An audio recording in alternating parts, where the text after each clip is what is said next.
ఇప్పటికే చాలా ఆలస్యమైంది. ఇంకెందుకు ఆలస్యం చూసేద్దాం రండి.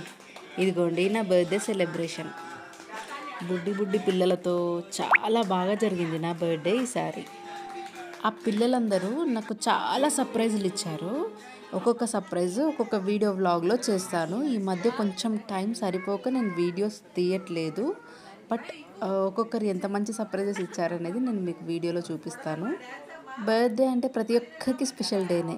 నాకైతే ఈ బర్త్డే మోర్ స్పెషల్ అనిపించింది. కల్మషం లేని పిల్లలతో బర్త్డే సెలబ్రేషన్ చేసుకుంటే ఆ ఫీలింగే వేరు. వీళ్ళేమో నాకు 1 మంత్ ముందు నుంచి అక్క నీకు ఈ గిఫ్ట్ ఇస్తాను, అక్క మనం ఇలా సెలబ్రేట్ చేసుకుందాము, అక్క నాకు చాక్లెట్ కేక్ కావాలి, ఇలా అన్ని రిక్వైర్మెంట్స్ చెప్పారు. వాళ్ళు వాళ్ళ బర్త్డే కోసం వెయిట్ చేస్తారో లేదో తెలియదు, కానీ నా బర్త్డే కోసం అయితే చాలా ఈగర్గా వెయిట్ చేశారు. ఈవెన్ ఫుడ్కి కూడా వాళ్ళ ఆర్డర్స్ చాలా ఉన్నాయి. అక్క నాకు ఇదే కావాలి అని చెప్పేసి. అదిగోండి చూడండి, నాకు ప్రేమగా ప్రతి ఒక్కరు ఒక్కొక్క ముద్ద తినిపించారు. బర్త్డే అయిపోయిన నెక్స్ట్ డేనే అక్క నీ బర్త్డే మళ్ళీ ఎప్పుడు వస్తుందని ఎంత అమాయకంగా అడిగారో చాలా బాగా అనిపించింది. మేము ఇంకా డ్యాన్స్ ప్రోగ్రామ్ కూడా కండక్ట్ చేశాను. అది కూడా మీకు వీడియో క్లిప్ పెడతాను.